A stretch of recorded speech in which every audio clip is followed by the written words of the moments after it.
দুবাইয়ে আটকা পড়া বাংলাদেশিদের নিয়ে ইউএস বাংলার বিশেষ ফ্লাইট হজরত শাহজালাল আন্তর্জাতিক বিমানবন্দরে অবতরণ করেছে। এই মুহূর্তে সেখানে আছেন সহকর্মী মিয়া আমিরুল। আমরা সরাসরি যুক্ত হচ্ছি তার সাথে। আমিরুল, ফ্লাইটটি কয়টা অবতরণ করেছে আর কতজন যাত্রী রয়েছেন সেখানে, আরও কারোর সাথে কথা বলতে পেরেছেন কিনা?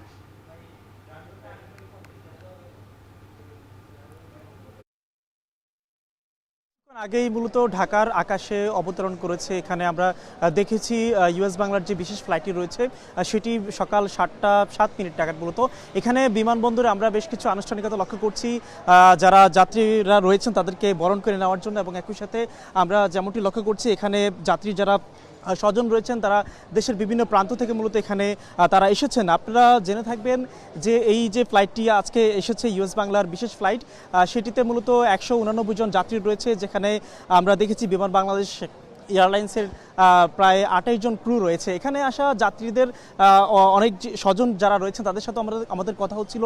তারা যেমনটি জানিয়েছেন যে গতকাল রাত 12টার পর মূলত তাদের সাথে অনেকের কথা হয়েছে। তারা যেটি বলছিলেন যে যুদ্ধের যে পরিস্থিতি কিংবা একের পর এক মিসাইল যে আক্রমণ করছে মধ্যপ্রাচ্যের এইসব দেশে, সেখানকার যে পরিস্থিতি তারা বর্ণনা করছিল, তারা ফিরতে পেরে তারা কিন্তু বেশ উচ্ছ্বাসের কথা জানাচ্ছিল। যদিও আমরা এখানে যেমনটি দেখতে পাচ্ছি যে পরিবারের সদস্যরা তারা কিন্তু ফুল দিয়ে বরণ করে নেওয়ার জন্য তাদের পরিবার যে তাদের যে স্বজন সেটির জন্য তারা কিন্তু অপেক্ষা রয়েছে।